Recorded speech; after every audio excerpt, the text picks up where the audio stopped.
I love the current trend of the reeded texture look on the front of bathroom vanities and kitchen cabinets, but I'm not looking to replace my cabinets anytime soon. So today I'm going to show you how to mimic that look using materials from the craft store.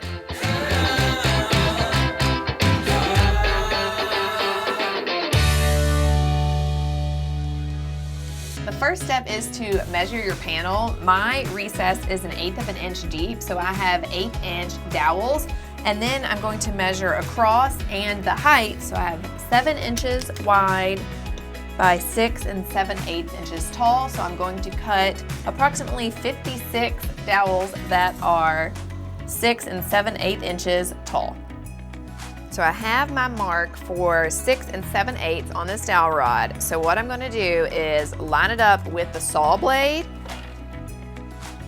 right where it needs to be, okay? And then I'm going to hold that there while I take a piece of scrap wood and put it on the saw and butt it up to the edge of the dowel.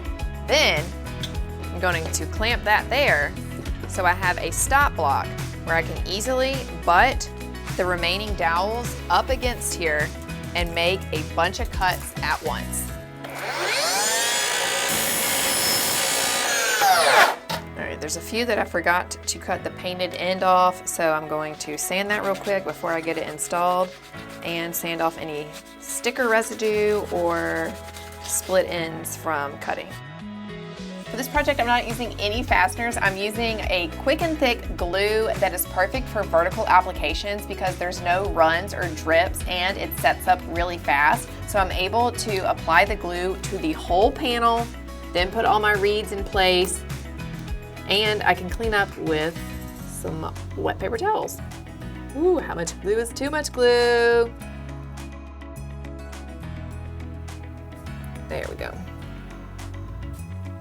And because these are so lightweight, I'm not going to have to clamp it or worry about that while it dries.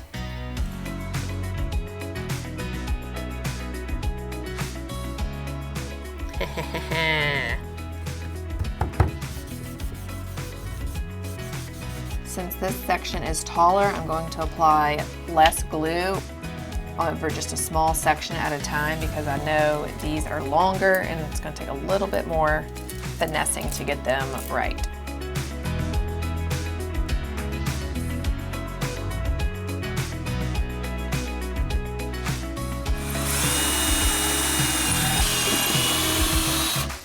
Before I get the hardware back on the drawers, I'm going to seal the dowels with some exterior urethane. I actually use this same stuff on the front of our house, so I have some left over.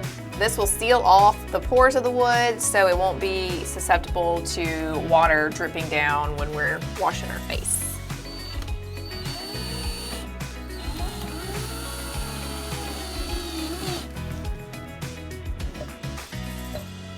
I love all of the warmth and texture that the wood adds to our bathroom vanity. I love the two-tone look, and I love that this project was quick and fairly inexpensive, something that you can tackle at your home. Thanks for checking in.